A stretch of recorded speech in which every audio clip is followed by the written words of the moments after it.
And let's go now to UN headquarters in New York and our senior U.S. correspondent, Mike Wagenheim. And Mike, we hear voices urging restraint and calm, but it looks like certainly we're headed to some kind of escalation in the coming days, if not hours.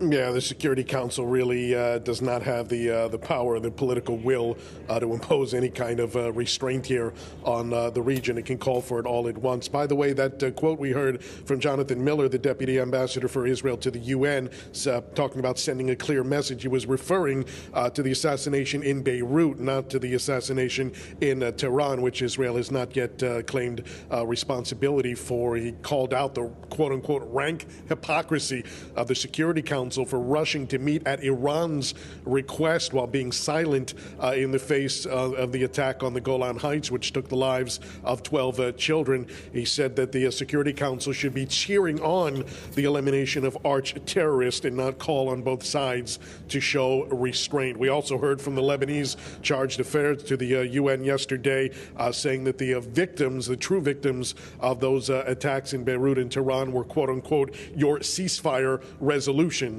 and not the eliminations of those terrorists. He said Israel's objective is to drag their allies into a large-scale operation. The U.S. Deputy Ambassador to the UN, Robert Wood, distanced himself and the United States from those attacks by Israel, or at least attributed to Israel. Nevertheless, he said that it is good news, essentially, that terrorists in the region are being eliminated. However, he said a broader war is, quote-unquote, neither inevitable nor imminent. He said diplomacy can still rule the day if the political will is there. Obviously, right now, Calev, it is not.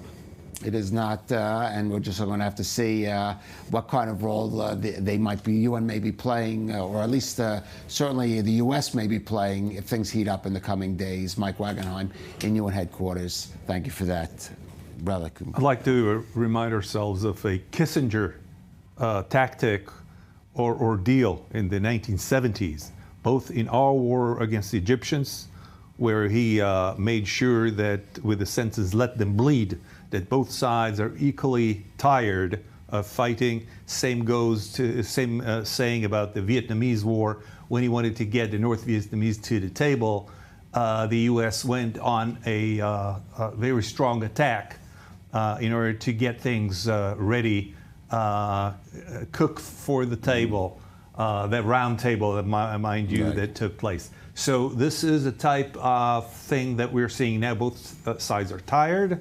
They're afraid of what's coming up, and they're punching on the way to the table to try to settle this in their favor, each side pulling the rug to his own. Well, let's hope that that's where it's headed. Of course, things can sometimes have unintended consequences, so let us hope.